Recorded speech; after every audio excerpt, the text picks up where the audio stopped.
get into the episode. And the episode proper is titled A Forest Apart. Pardon me. And just to make sure, your character's name is pronounced Jensar Esei or Esei? Let's go with the second one. Jensar Esei. Good. And male pronouns? He, him? Yeah. Good. Thank you. All right. Yeah. And also, before we get into the game, I mentioned that I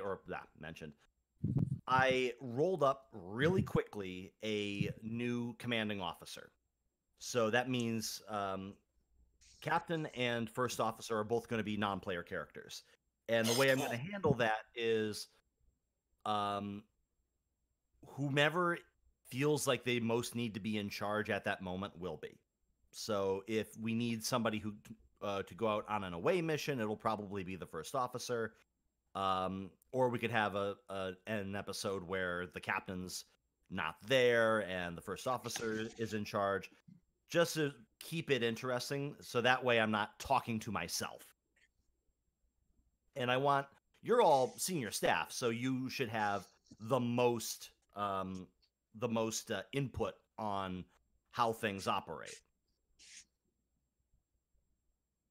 Okay. And I didn't get a chance to come up with with her focuses. So that's something we can create in play. If we're like, hey, she should have a focus in that. Boom, done. Okay. So you said the captain and the first officer are both going to be NPCs, which is cool. Can you, because I'm trying to keep a manifest, just for reference. What are their names? Cool. So I'll actually write it into the crew manifest right now, especially because we're going to be dealing with a bit of a crew shift here. Okay.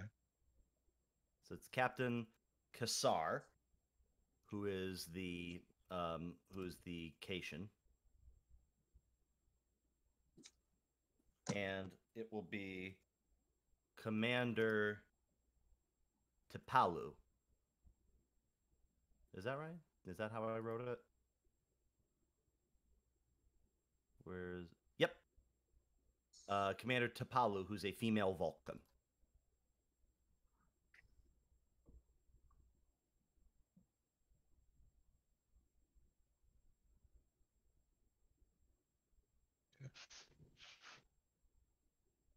Because I don't get a chance to play Vulcans all that much.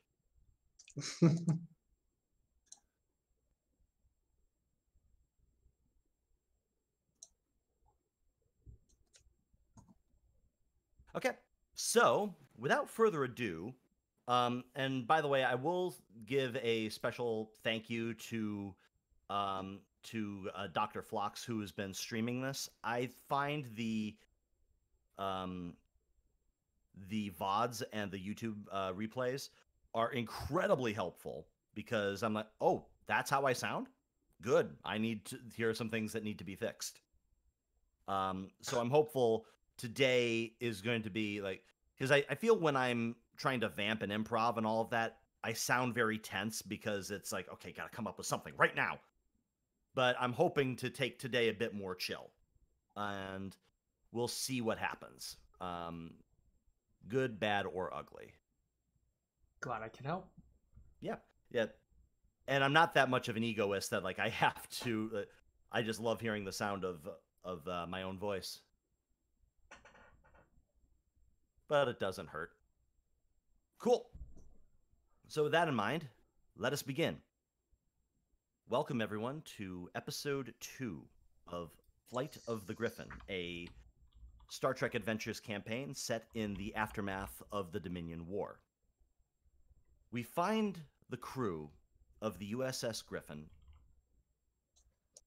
docked in a starbase. I've said that this portion of the game is being placed in the beta quadrant. So you're going to be around Starbase 343.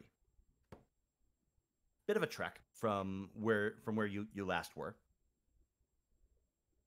The purpose of this was you had a ship full of refugees that needed to be dealt with or needed to be resettled after your events on the planet of Stalis 2 and your encounter with a previously unknown alien race of organic ore that somehow, or that convinced the settlers of Stalis 2 that it was a god. Not something that it did consciously, but these are how these things happen. But you have a ship full of refugees that all need resettling and a lot of physical and mental rehabilitation. Specifically, Sarah Shipley, who is going to be spending a lot of time in therapy. On top of that, you also had a captain who was down for the count. And you were told to go there and drop the captain off for extended medical evaluation. Now, as you arrive at Starbase 343, you're going to have about a week to go through and kind of do what you want. It's not R&R. You're not being given shore leave.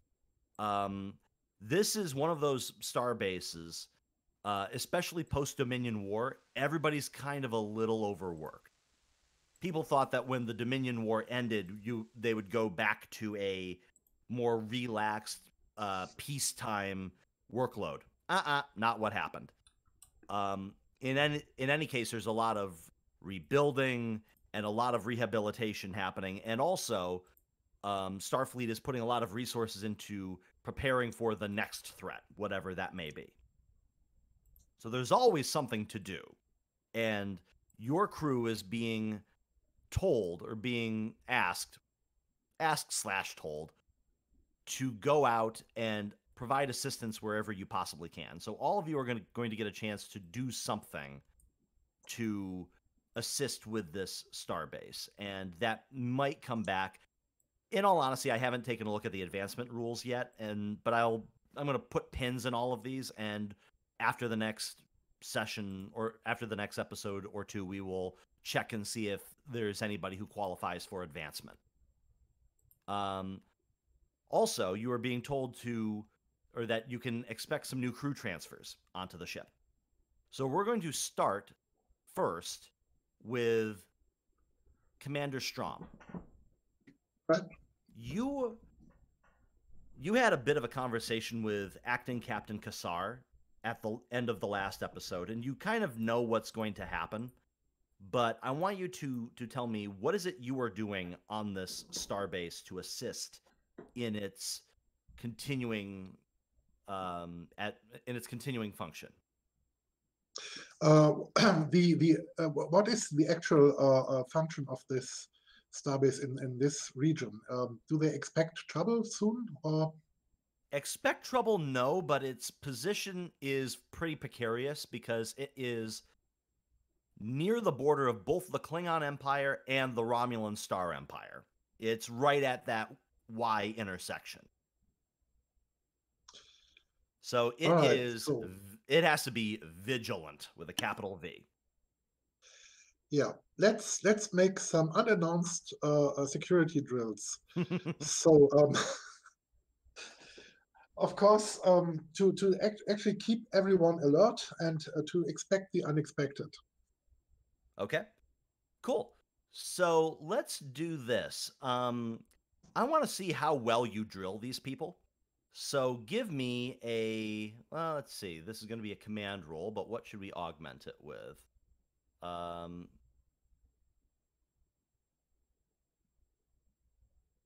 Let's do, this will be presence security. Okay, presence security. Any complication range? Oh no. This is going to be, I'll say that this will be a difficulty of 1. It's not that difficult. None of your focuses are going to really apply here unless you start throwing hands with people unexpectly, and it's like, dodge! Not really. I'm not that type of security. Yeah. All right. Let's see how well that turns out. How much threat do you currently have? I'm going to give myself threat when we get into the episode proper. Okay, so but you will then- keep all of this momentum. This will go into the momentum pool, and Okay. I won't reduce it when we get into the episode. Okay, then let's roll it. Oh, it's a complication and a success. So I'll take that. I will take that threat. We're off to a flying start. Yep. yeah, So and what- actually you get 2 threat for each complication. Okay. Yeah. I won't say no to that. Yeah, I just recently read a little bit on the Modifius forums and so on. Yeah, it's 2 threat. It's even worse. Okay. Yeah. And did I? Oh, that's going to be a problem. Sorry, I changed the orientation of everyone's player avatars because the way that the GM screen is on my desk, it is really hard for me to see the bottom of my monitor. But now that means I can't actually, I can't see where the tokens are. That's going to be a problem. You could reduce the size of the avatars you're seeing. Yeah. You can also The- have them default the avatars to the top, I think. Yeah. See if I do names only. It's also because of the.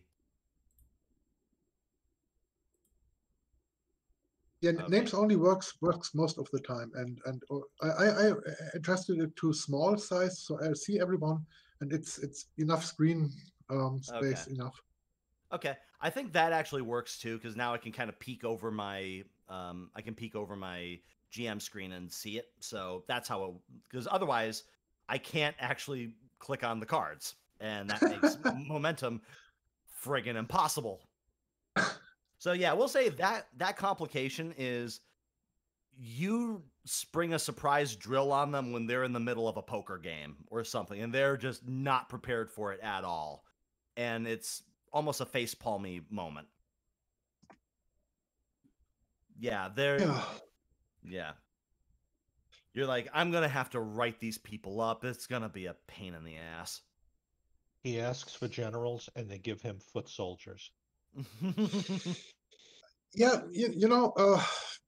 if you already are about to die in combat, you probably won't do that with a great hand in your hand, aces and eights or so. Yeah, and after everybody sort of like scrambles, grabs their kit, and runs out, you look over at like one of the hands, and the guy that just went all in was holding like 2-3 offsuit. Like, not only am I going to have to drill this into this guy, I have to teach him good poker skills. Yeah. Yeah. Okay. So you have an eventful week running drills with all of the people on this ship. Also, you are going to have a bit of a you're going to be called into a meeting. Actually, everybody will, and that's how we're going to close this. We're going to close this little interlude out. But in the pretext to that, before we get there, you're going to have a quick meeting with acting Captain Kassar, the Cation who has assumed command duty, and a video feed of one of the admirals. In fact, we're going to say you even got back to, what's her name? I wrote it down somewhere. Admiral Losar Munn, who is the half Trill, half Betazoid admiral, former captain that sent you off on this mission. They are really, really interested in hearing how your first mission went and the bizarre circumstances that you encountered. they're glad that the ship itself didn't really come into much of a factor, but the crew performed spectacularly.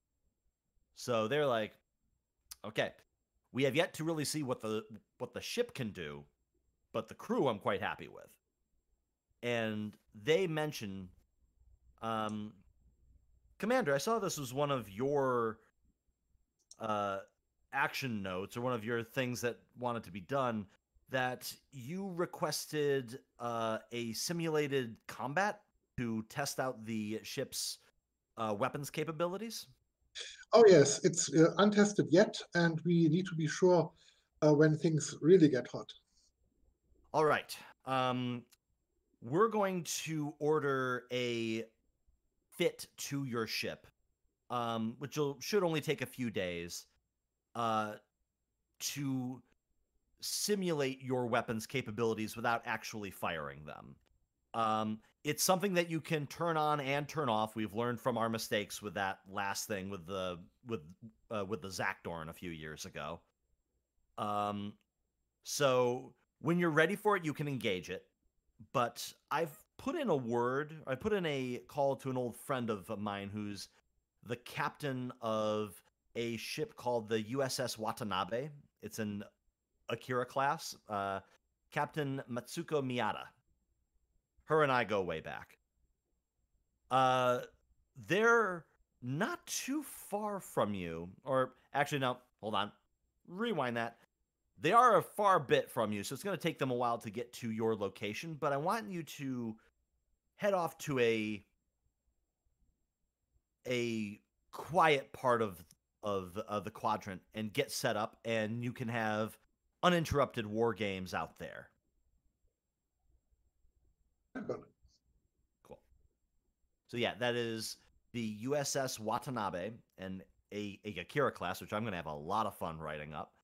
I had wanted to call it the USS Kojima, but it would have taken too long to get there, and it wouldn't shut the hell up about nanomachines. I understood that reference. Thank you. I did not. I got it. I got that one. Okay, so that's 80%. I would take it. Yeah. I'm terrible for pop culture references, so don't go by me. I mean, unless you're into video games, that one might go over your head. Hideo Kojima was the director of Metal Gear Solid, one of my favorite video games. So And in that's the later video games, it's all about nanomachines. Yep. Yeah, it's basically because nanomachines, and they're basically magic. They do whatever you want. So Commander Strohm, that's your week. Next, we're going to go to Lieutenant Tahana. How are you spending this week? I'm probably doing a lot of sensor analysis of the metallic ore creatures, and following that up, and preparing a report to Starfleet, maybe even thinking about writing a paper about it. Mm-hmm. Yeah. Mostly from the scientific side, not so much the medical side. Mm-hmm. Yeah. The organic compound, or the organic makeup of those creatures, was quite impressive. Like, when you first saw them, they stopped one of your phaser drills dead cold. And you find that their method of communicating, the way that they manipulate matter around them as a method of communicating with each other, that's fascinating. That is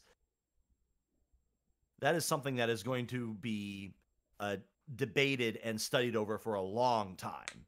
Now, this technically would count as first contact, even though this is not a species that would ever be warp capable. So there's not really any prime directive issues there. But yeah, you find that the sensors actually do this.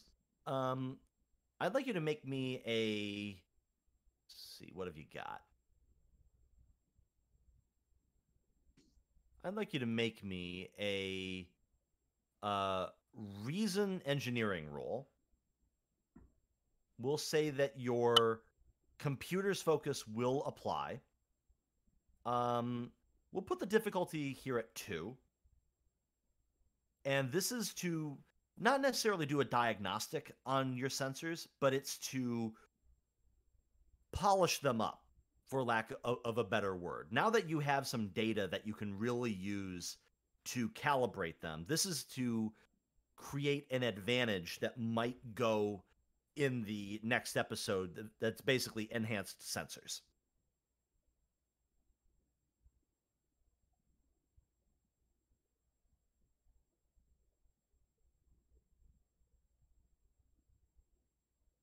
All right, give me a sec here. Sure. Reason engineering. Focus, yes. Check something real quick. Sure.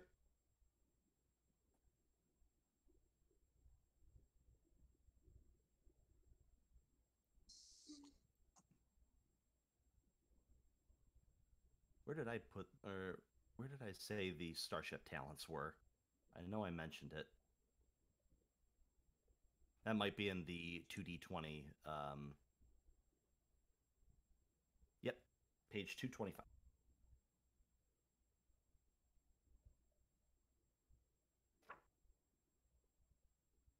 $255.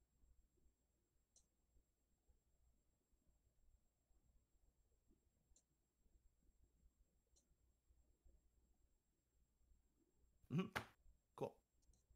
Perfect.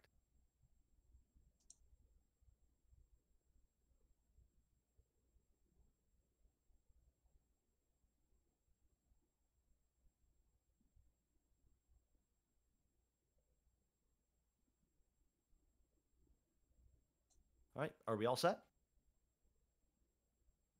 See here. Okay, does not apply.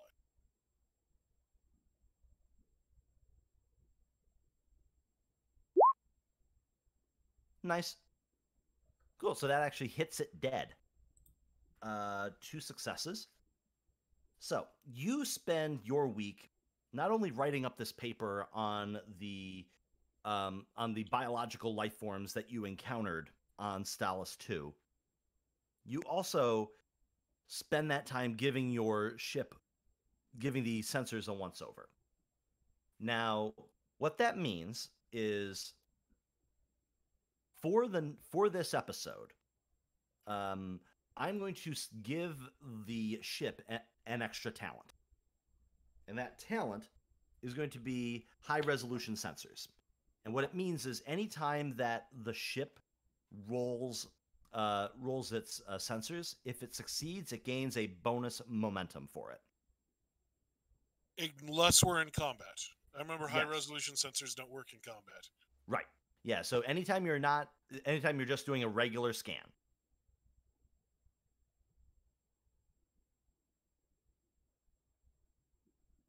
Great. Anything else that you want to do? Probably not. Cool. Work. Yeah. Got it. So, next up, we're going to do Lieutenant Phlox. How would you like to spend this week? Can I split my time between 2 things? Absolutely. What would you like? Well, I think if Commander Strohm is going to be doing any tactical simulations involving this ship, I think I would probably be involved in that. So I'd probably help him Oh, out. yeah. Oh, yeah. I'd say you're probably there when they are installing that weapon simulation module. Now, this is something that all of you would know. This is fairly recent. I mean, pre-Dominion War, but still. Starfleet experienced a bit of a boo-boo when the USS Enterprise D went into war games, and they basically unplugged all of their weapons so they could simulate them and not do actual damage. And then they got ambushed by the Ferengi, and they couldn't plug their weapons back in. So they've learned from that. Is that the And episode with the Stargazer? that's the episode where Commander Riker has to take he has to take It's not with the Stargazer, but it's with another constellation class. Oh, that's why I'm thinking Yeah. of it that way. Okay. Sorry, Yeah. never mind. Carry on. yeah, I think it's called Peak Performance. That's the episode title. It's called the Hathaway. Yes, it was. That's because Riker says the great line. Wait, you're telling me we're gonna pop the clutch on the Hathaway? Yeah. Cool. So you're going to be overseeing this, or you're going to be heavily involved in that operation. Now, is there anything you'd like to do specifically with it, or are you just there watching it happen? Well, that actually overlaps with the second thing I wanted to do, which is basically familiarize myself with all the ways that I can get around any kind of safety precautions Lieutenant Dea is putting in place to protect the engines. Okay. But I don't want her to actually know that I'm doing that. I just want to have it in my back pocket for when it's needed. So I two gotcha. things. Number one, Bajoran, so it's Lieutenant Shee, and number two, you're Oh, a I'm sorry. terrible person. Terrible, you're a terrible person. But we knew that, so it's good. You're our terrible person. Carry on. I would only use this if it was absolutely necessary. I swear. I gotcha. It's great because you know how cautious my character is. Okay. So here's how I'll play that. You can make me a we'll say this will be control. Yeah, this will be control plus engineering. Or actually, you know what? I'm going to say this is daring engineering because you're going to be taking a few leaps Sure. here. And also control engineering is one of your best stats, and I want to handicap you a little bit on this. Sure. Cool. The difficulty on this is going to be 3. In order to bypass safety precautions by one of your best engineers. But we're going to say I'm going to be nice and say that your improvisation focus applies. Okay. Now I have a value of these go to 11. Could I use will that? allow that too. All right. Now that will count as having used it for the episode. So if you want to, totally cool.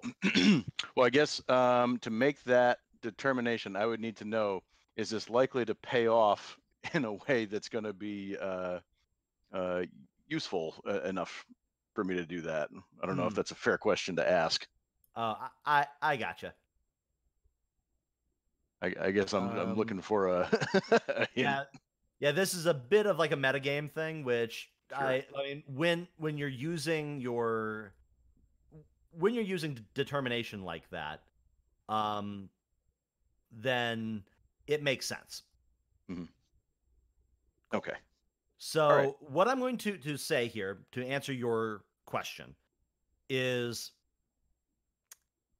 if you do this, I'm going to say there is an advantage that you can basically pocket and say you have supercharged engines. And if you need access to power right now, it's like basically giving the Griffin a shot of nitrous. And like, all right, yep, and that is exactly what I'm looking for. Yeah, and that's going to be an advantage that you can cash in whenever you want. Okay, I think that's a good trade. Right. And I will say, not to peek behind the curtain, but this is an episode where getting more determination is possible. Okay. All right. So then, so if I spend the determination, then that's a roll that already counts as 2 successes, right? Yes. Okay. So then I'll roll 2, and you said I could use my focus? Yes. Okay. So keep my fingers crossed. Better than average shot here. Oh. Oh, that's great. 4 successes and a complication. Yep. So you're going to get 2 momentum for this, which you're going to Boss, be why do you hate my starting. happiness? Now, I will say, if you want to spend those 2 momentum to prevent me from getting that complication, you can. I think at this stage that's probably wise. So Okay. yeah. So Lieutenant Shea, I was doing a diagnostic of the engines, and it just says it's fine. Everything's fine here. How are you? Why do you ask? Boss, why are you talking into the mouse? Where did you even find a mouse? Hello, computer. Computer. Poke, poke, poke, poke, poke, poke, poke. Yeah. So it's almost like you're building a kit car, or even better, you're taking the engine apart. Like, take a V8, strip it down, then you put it back together and realize, wow, what's with all these extra parts? I don't know. Oh my god. Yeah, just put those right into the replicator and meow. It's like, job's done. Yeah, so that's a thing. So Lieutenant Thoss, I'd like you to write down that you have that advantage, which you can cash in at any moment. And Okay. what that means is basically, I will allow you, if you need to go to like beyond a safe warp, because I think you can go to warp 7 without the captain's approval. Trek check me on that. And this ship will go up to warp 9.975. And you have to spend power for every warp that you go to. Mm-hmm. So if you need to like get access to a lot of power really fast, I'll let you do that for a reduced cost one time. Okay. Which is like, okay, it's like, it'll be like, popping the like popping gears. Like, you just shift right into 5th and go. Okay. Got it. Cool. That's going to be really surprising when down in engineering it's like, wait, why are all of the Why are all these lights red? Yeah. Why does the ship's readout just say "Have a nice day"? What you do realize you're doing this, and the guy next to you on the bridge is the guy who designed this system, right? Yeah. Now, My character hates it, the player loves it. So right. I'm a big fan of this. Yeah. So, and because you had succeeded, and Lieutenant Tahana really wouldn't know what to look for. If you do an engine diagnostic and roll really well, you might be able to like, wait a minute. But for the most part, this is your little secret. Perfect. Cool. Next, we're going to go to Dr. Phlox. Okay. Dr. Phlox, you're gonna have a busy week. Not only are you dealing with the captain, but you are also dealing with a crew on this starbase that is pretty exhausted. They're not getting, like, most are working 1 to 1.5 shifts, and they're not taking good care of themselves, and they do live with this kind of like unease of when the other shoe is going to drop, about what's going to happen post-Dominion War.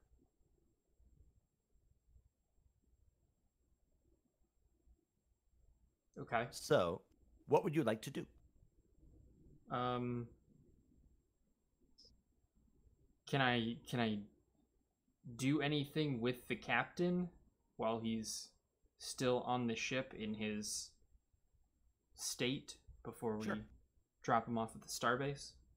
I'm going to say that this, like, you've been giving the captain what you can. So the captain's at least been kept stable and everything on the ship. Now you're on the starbase. Okay. So, and it's access to all that extra medical personnel and the extra supplies and everything that really helps. Well, spending the extra time taking care of all of the people who had come from the colony. Mhm. They're now relocating. Got it. So, give me a control medicine check. Difficulty is going to be 1. And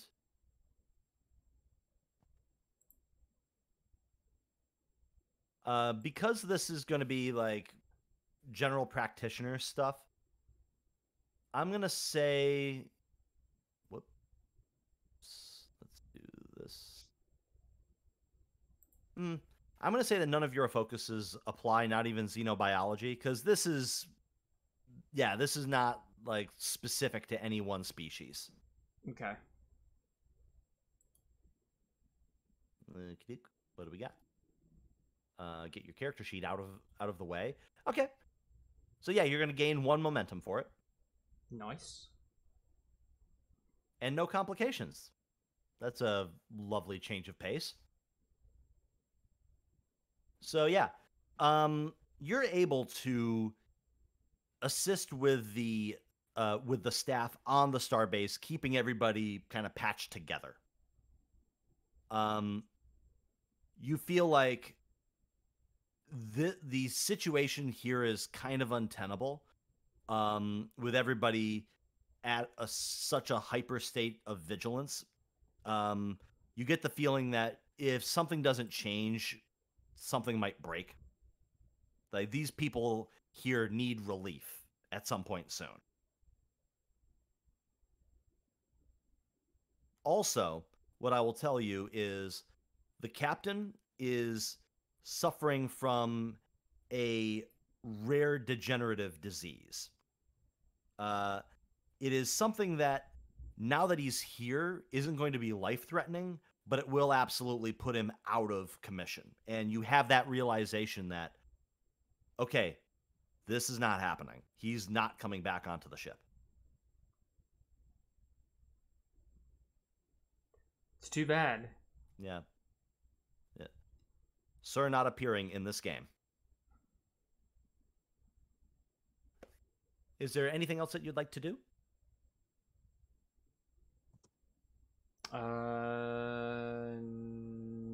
No. Okay. Excellent. So, lastly, Lieutenant Shee, what would you like to do for this week? So are our orders to, or are we asked to assist the starbase, or are we supposed to focus more on the Griffin? The orders were to assist the starbase wherever you could. Okay. So I'll check in with the base's engineer, like my counterpart, Yep. on the starbase. See if there's anything particular I can assist with. If not, then I'll turn my attention to the Griffin. Okay. Yeah, there's definitely something you can do for him. He's he's an older human. You think this is probably going to be his last stop before retirement. Right. This is the pasture. Exactly. Right. And he's like, he motions toward a desk full of data pads of various orders that have been, or various work orders that have been coming in. And it's things from, standard custodial stuff to, like, there's power fluctuations going on, and I don't exactly know why. Okay. So first thing I'm going to do is I'm going to gather up the data pads with a polite smile on my face, because I'm guessing that he probably outranks me. And I'm going to go through the data pads, try to triage which work orders are, of critical importance and which can kind of wait. And then I'm going to pull in at least some of my own engineering staff to help me work on this, and get to work on banging out the stuff that's either super critical or that's low-hanging fruit that we can get done right away. Yeah, there's a lot of low-hanging fruit. Same thing as with the medical staff. Nothing here is super urgent. It's just a lot of it. Okay. The one that does the one that would require your attention is the strange power fluctuations. Like, okay, like power seems to cut in and out every now and then at seemingly random intervals. What gives? So for that, I would like you to make a reason engineering roll. Okay, reason engineering. Let me open you up here. Difficulty on this is going to be, I'd say difficulty on this is going to be 3. Okay. Let's see if your focuses apply here. I'm going to say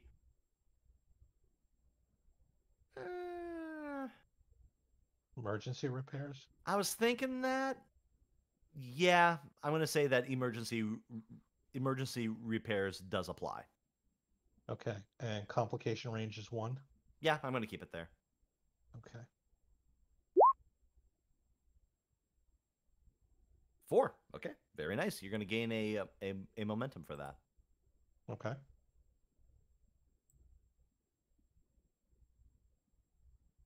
Cool. So you find that the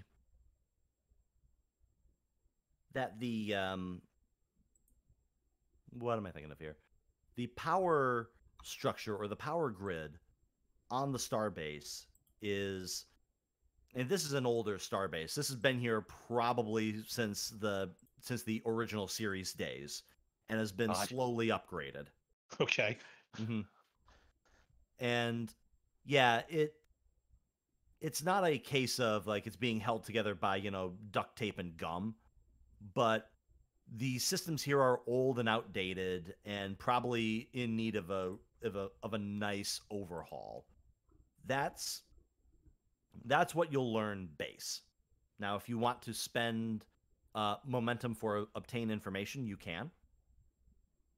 Yeah, I just generated a momentum, so I'll spend it right back and get some additional information on the issue.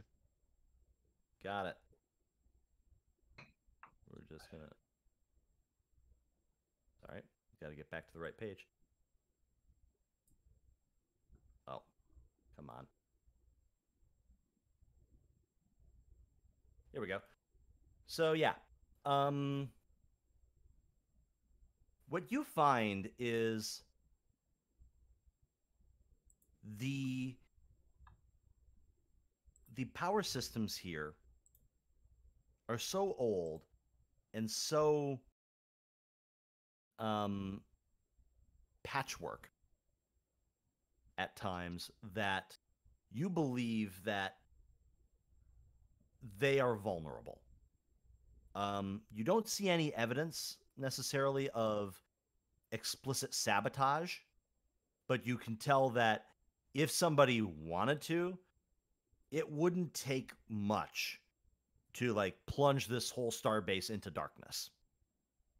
Okay, it wouldn't be hard to set off the self-destruct sequence because it's halfway there already.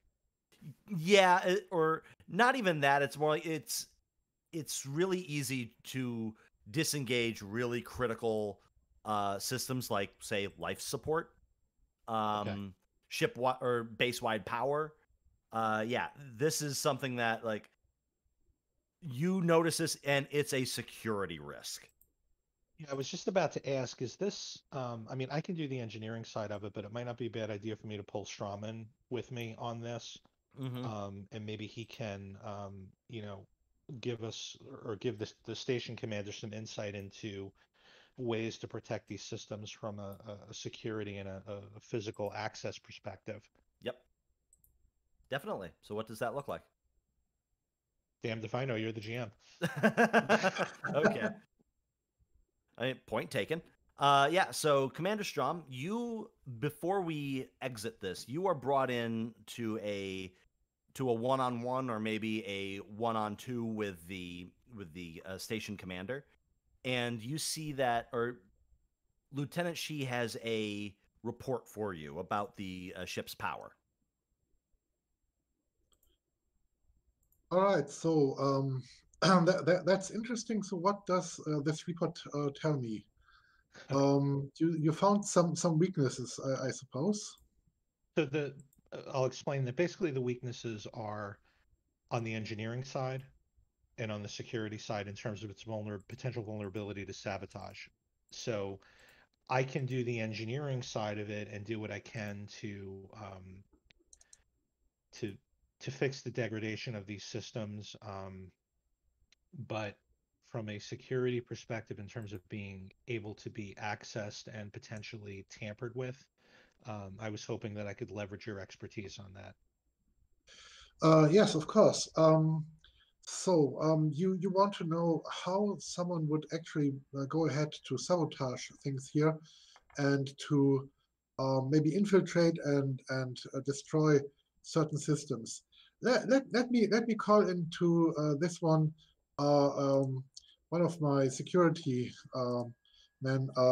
I'm calling Master Chief to this situation because he's a boarding expert.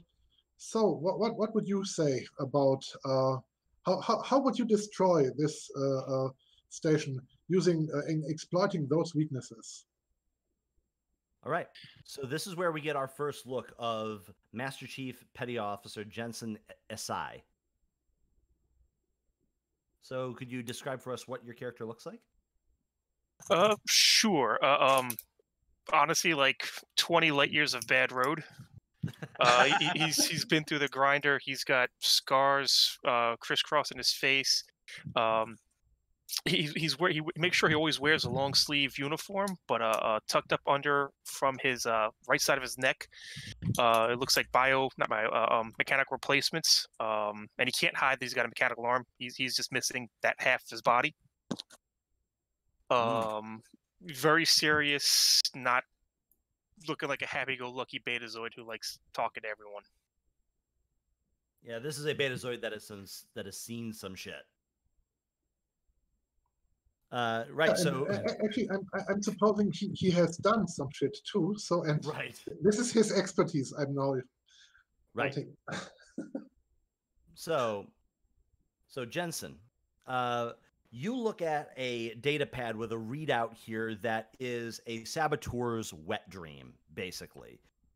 You see so many vulnerabilities that, like, I don't know what your engineering discipline is, but even you can be like, oh yeah, all I have to do is that, boom, and the whole thing goes tits up. I mean, forbid that the shields go down. They could just transport necessary pieces out. They could get an away team in here. The phase grenades and explosives can just do all the damage as well, and that's just the hard targets. It needs an overhaul.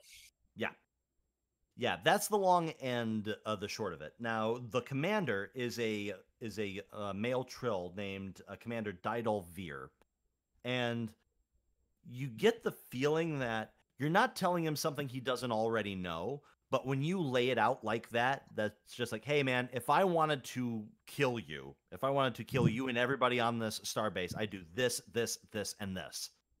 And when you lay it out for him in those stark terms, it becomes okay, this is not a like to get done at some point thing. This is I gotta call Starfleet Command, I gotta call Starfleet Command right the hell now. I hope we weren't looking for good news.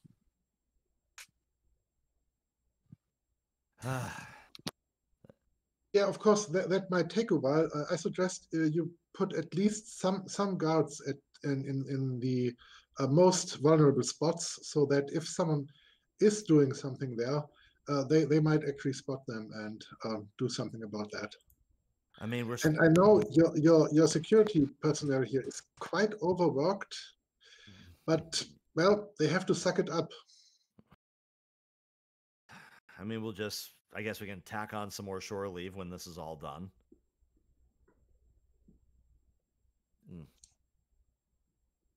Man, I don't get, how could it get this bad? With time. Everything gets bad with time. I mean, I've heard that Earth wines get better with time. Yeah, only if you don't drink them. And I'm not recommending doing that. You know, Yeah. why would you leave wine undrunk? Yeah. He's like, yeah, I totally get that. And he like takes a drink out of a martini glass. Well, I mean, if you would, so Lieutenant, if you could be so kind as to submit that in an official report, I can kick that up the chain of command, and maybe with an outside pair of eyes, and Master Chief, if you are able to put a bit of a spin on that to really drive home how serious this is, especially where we are. Maybe the brass can see fit to like send us some relief at some point. Aye, sir. Yeah, that'll work. I don't know where you're off to, but it's got to be better than here.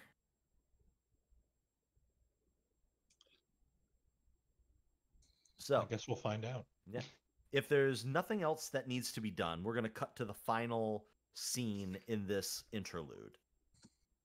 And the crew of the USS Griffin is brought together. And let's see. Yeah, Commander Veer is out there. So it's sort of, you're all in an auditorium, basically.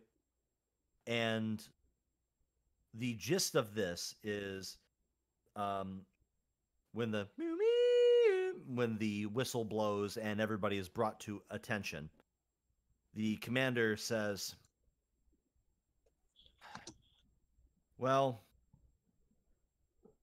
I guess this isn't the way that we want to do stuff like this, but if anything, if being on this starbase has taught me anything, you adapt to the situation and you either rise to it or the situation overwhelms you.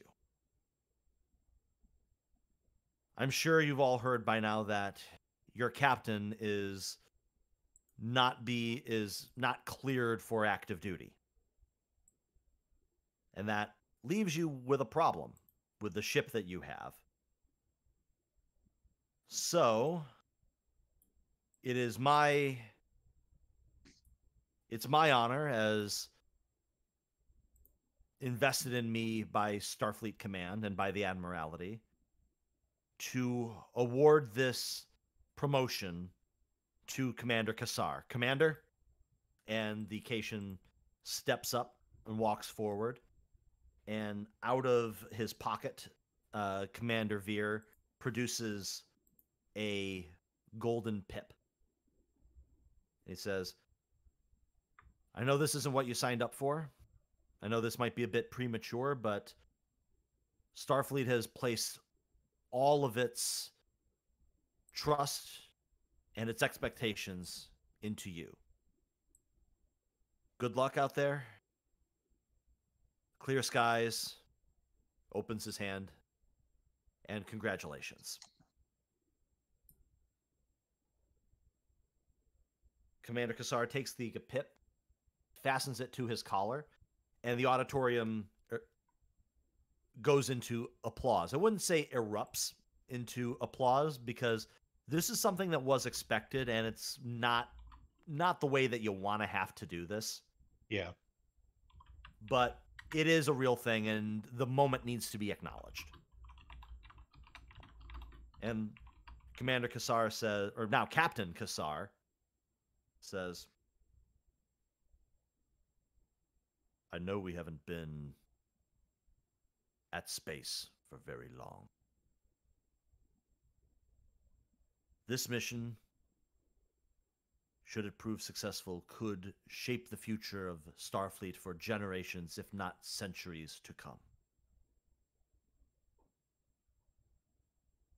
And if the last few weeks have shown me anything, it is that this crew is capable of rising to any hardship that it can see. I have all my faith that you will continue to serve to the best of your abilities in the stations that you already occupy. That being said, we find ourselves with a personnel vacancy in the commanding office, in the executive officer slot. Now, most of you, hell, I'd like to say the majority of you, would do well in that position. I could see almost any of you serving as my XO.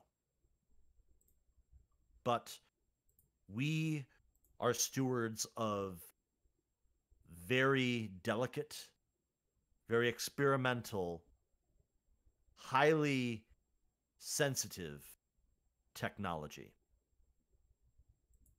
Our ship is like a chemical compound where if something changes or is altered, could be catastrophic.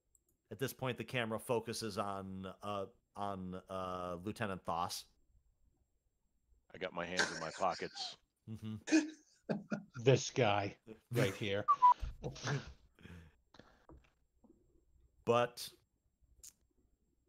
so I do not wish to take any of you out of your current duties, as you have shown an incredible aptitude for them.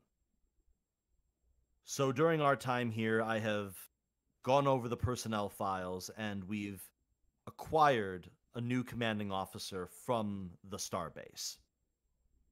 And I would like to introduce you to the newest XO of the USS Griffin, T'Palu. And you see, walking forward is a stoic female Vulcan. Dark hair, very angular features. Like, her hair is up almost in like a bun right at the back. Her face is very angular. It's almost like when if you were forming a face out of clay, then you put your hand on both sides and just ran it back. And she says, "It is my honor to serve with all of you.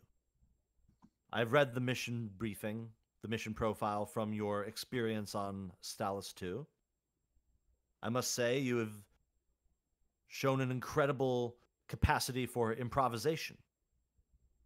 And you also showed incredible restraint when dealing with an unknown pathogen, or an unknown... Yeah, pathogen's the right word, even though it's not right, but...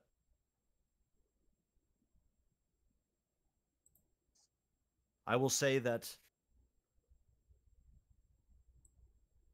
I expect the best out of all of you, and I will accept little less. Do yourselves and do our ship proud. Live long and prosper." And with that, we will be departing at 0800 hours from this starbase. I have been given orders that we are to make our way to a region of uninhabited space by Tania Borealis. It is quite close to the Klingon neutral zone, but should be far enough that we are able to perform our duties without much interruption. Our mission, such as it is, as we wait for the arrival of the USS Watanabe, is to perform sensor scans in the area. It is a region of largely unexplored space. And who knows what we might find out there. See you on the ship. Company dismissed.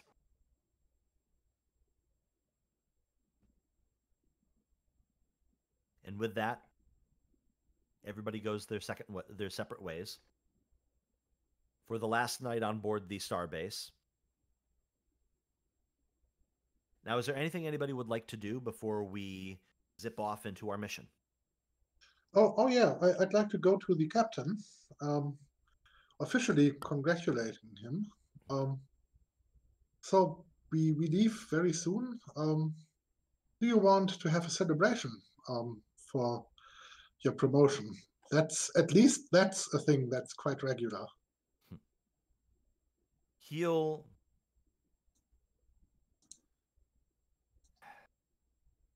I suppose. Commander, you've... Oh, sorry. Commander, you've spent the most time around the crew. What's your opinion on the morale? They are not that overworked as the crew on the starbase, but they could use something that actually heightens their spirits a little bit. And this is as good a cause as any. So what you're saying is I should make an appearance to celebrate my recent promotion. Yeah. Yes, that would help everyone. And of course, allow everyone a little bit relaxation before we start at 800.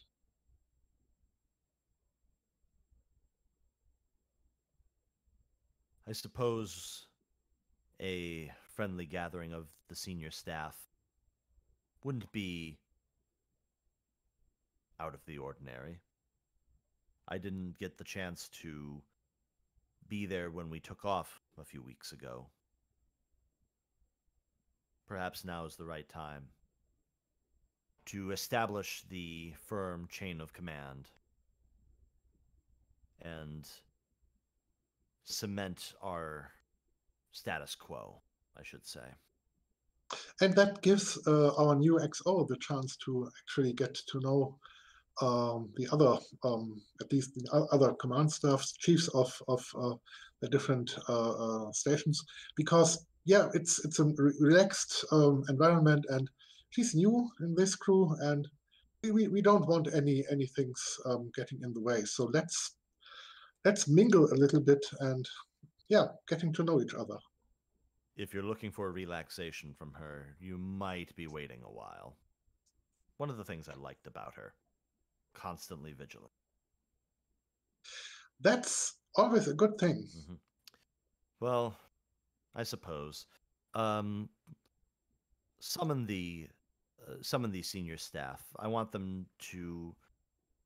to have a private meeting, private celebration in one of the conference rooms. I'll make sure that it's well catered. All right, I'll do that. Now, he's about, like, he doesn't say anything, and you take this as your opportunity to leave, but before you walk out, he says, Commander, Yep. I did consider you. You know that, right? Yeah, but you know, I'm not very ambitious, and I think I do my best at my current job. And so there's always an opportunity later, maybe way later. I admire your self-awareness to know where you are comfortable. I admire that. I never thought I'd be captain this early or under these circumstances, and I'll be honest, I'm still grappling with it. Consider that as a mid-level between a real and a field promotion, and there's nothing to be worried about that. That's No. perfectly fine. No. I just wanted to make sure you didn't take it personally. You know, if I take something personally, that person that is the cause of that might feel that in a very physical way very soon. No, I don't take anything personal. I will take that as humor and not as a threat. Take that as you want. No, it's not a threat. Not at all. Of course. But if I can give you some advice, don't wait too long. Don't wait too long. We'll see what the universe has in its plan for every one of us. So now, with that, oh, sorry. Let's get to the celebration. Yeah. So we're going to cut to one of the conference rooms. The entire command staff or the senior staff is brought in, including Master Chief Petty Officer Jensen. As you've been given this this assignment as well, to transfer off of the starbase, and you know a little bit about the Griffin's mission profile. For the benefit of everybody, the Griffin was a ship that is a Centaur class that saw some action during the Dominion War, was combat damaged, and had to be mothballed. The previous captain, who was then Captain La Salmon, suffered some combat injury there, saw that the Griffin still had some capabilities and pulled strings to get it brought out of retirement and fitted with new and experimental technology as a way of maybe reviving old ships, and bringing them back into the line post Dominion War. So you know that the ship is kitted out with some really impressive stuff. Its computers and its power management is stellar.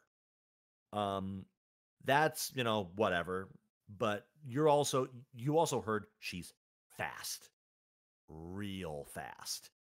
And you've had a chance to kind of go over her weapons profiles. Nothing really to write home about, but also her shield regeneration is amazing. So she's a ship that could really get the job done in a combat situation, and if she couldn't, she can get the hell out of there real fast. Perfect. So it's an old dog with new tricks. Pretty much. In the conference room, there is a simple spread of various foods and drink, whatever could be whipped up at a fairly quick moment's notice. And yeah, everybody's there. It is a round table scene with the captain, with the XO, and all of the senior staff. You're all breaking bread. You're talking about sort of what's been going on, what you've seen at the starbase, what's out there, what the next mission is, etc. I'd like to introduce the Master Chief to every single one of them, because most of them don't know him yet, and I've seen him work. So that's was mighty impressive. He knew how to take apart the starbase, so he might actually know how to take apart the Griffin too. And that's a man you always have to reckon with. Right. I'll say that the Master Chief is one of the officers that you drilled and was the most impressive out of the officers that you drilled. Very good. So we probably know each other, and yeah, I'm introducing you to every one of those. Starting, of course. Let's say, yeah, I'd actually like to start with our helmsman, because he's quite a good shot, at least for a helmsman. But I'm quite impressed by his marksmanship. Damning with faint praise. That was a backhanded compliment if I ever heard one. But I know you can fly, but wow, you can shoot too.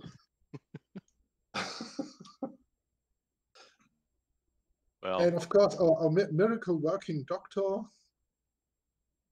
he brings back at least the mostly dead from death. Mm-hmm. It's great. I'll do my best not to stay in medbay for too long. Stay as long as you like. I prefer not to be there again. Of course, we have our operations officer. Don't let his youth and his looks fool you.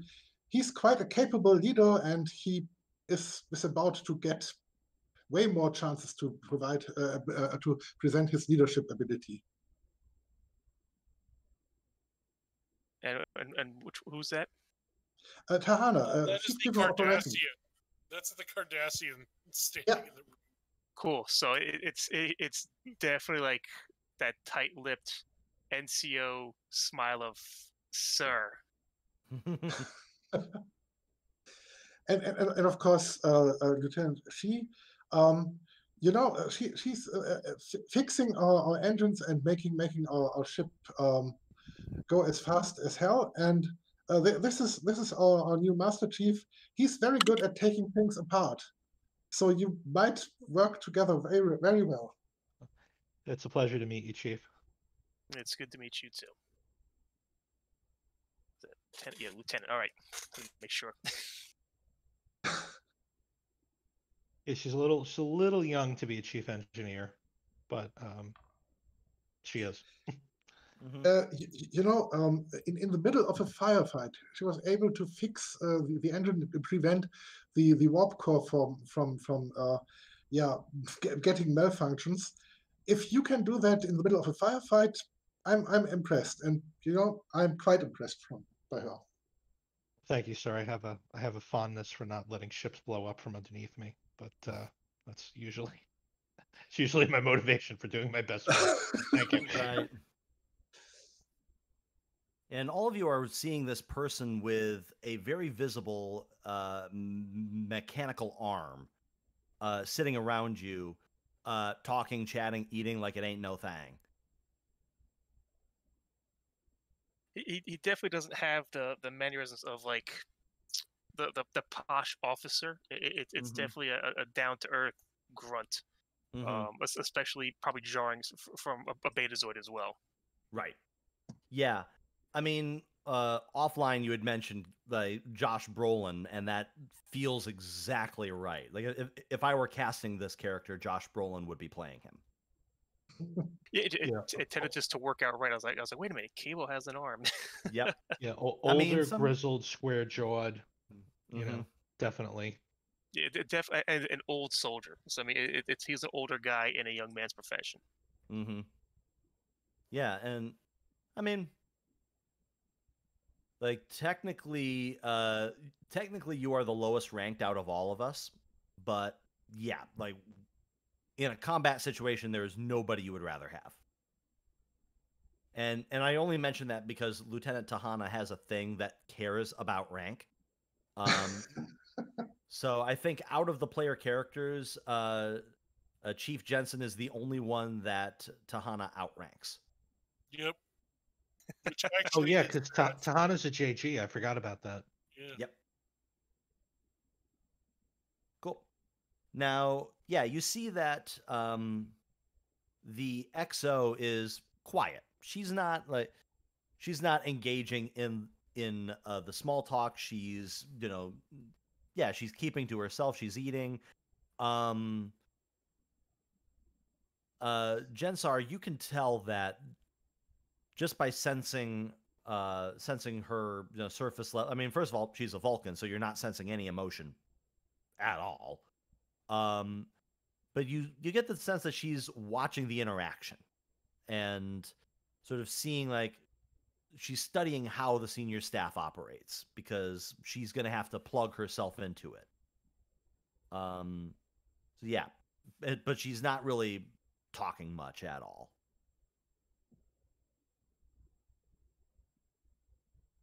And yeah, and the captain is going to be like, well, I wish the circumstances were different.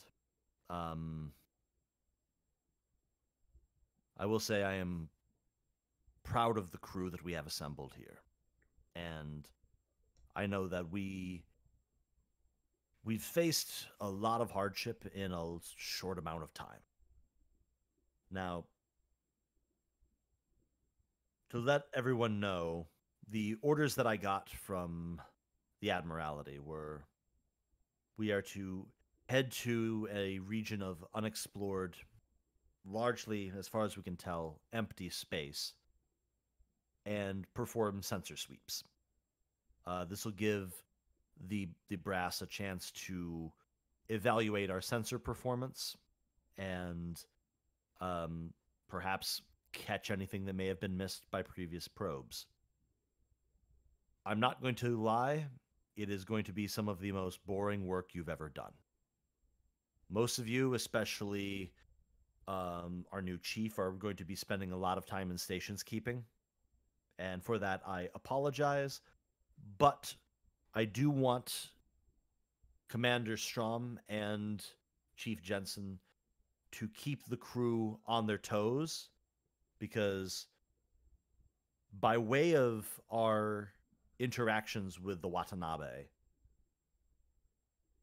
they will let us know when they're in the area, but we won't know where they are. So it will be a cat and mouse game. And I think in this case, we might be the mouse. Not to get too businesslike, but we know they will chase us. We should lay some traps. Because why not? Well, Commander, if you would like to draw up some battle scenarios, I would be more than happy to read them. Very good. Good. So we'll all have something to occupy ourselves for the next month or so while we wait for the Watanabe. He takes his glass, and he says, "I know this isn't what everyone expected their careers to be like right now. Whether you wanted to be at a starbase, pushing data pads, or out on the far reaches of the galaxy, chasing down the remnants of the Dominion, or breaking up small clusters of Borg. This is where we are. This is where the stars have brought us.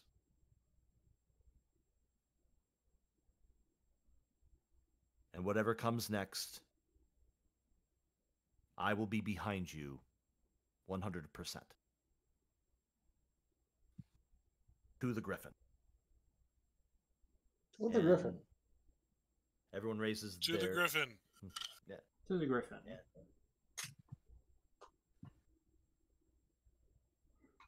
It's nice to have an actual prop for that.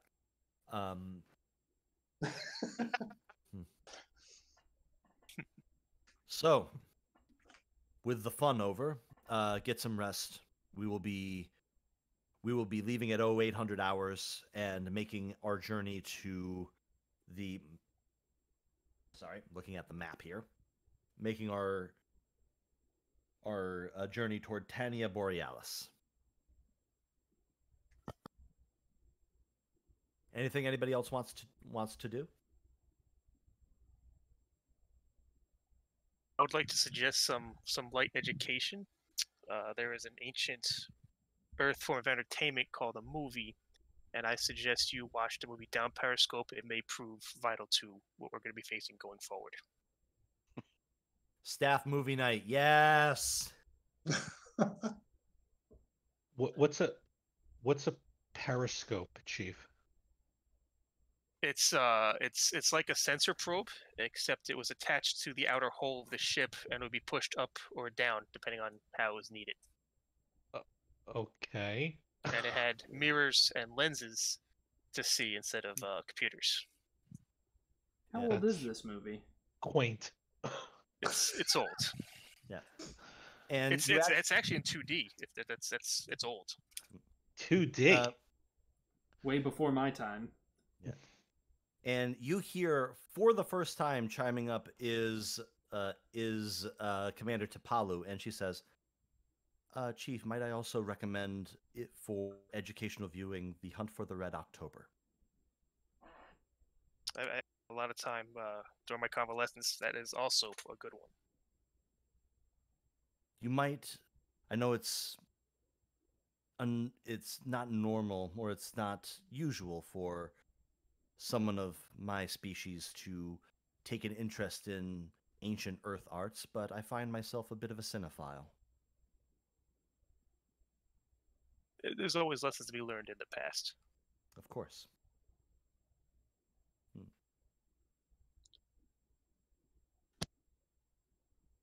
I recently did a watch of ancient Earth comedies. I was quite taken by the movie Airplane.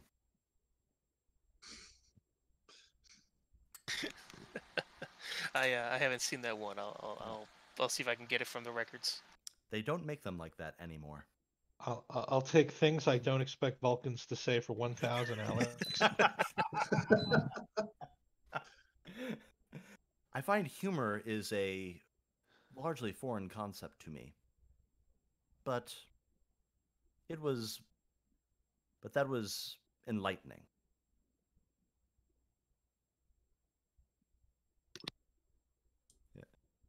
Yeah, that's a character quirk that I just decided right then and right there.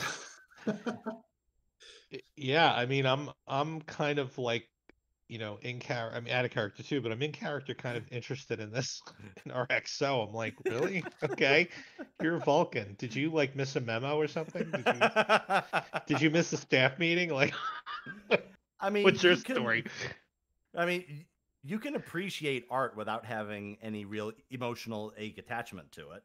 Yeah, and I mean, I don't look, know how. I'm a very atypical Bajoran, right? So, I can appreciate, going against type in terms of your Right. species, but Vulcan who likes airplane is that's a new one.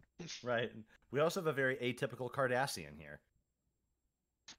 And an atypical Betazoid. Mm-hmm. But a pretty standard human. Oh yeah. Actually, I would be even more standard if I got some real beer.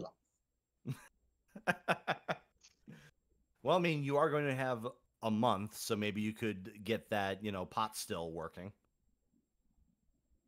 Oh, wait a minute. You don't still beer. I'm sorry. No. But it's a kind of scientific experiment, of course. Maybe our science division might actually help with that one. Mm-hmm. Great. So, if there's no further business, 0800 hours arrives and the Griffin is released from a space dock. And as the lack of gravity takes the Griffin and draws it away, and you angle yourself starboard to head south, then Thos, you lay in a course for the desired coordinates, and you punch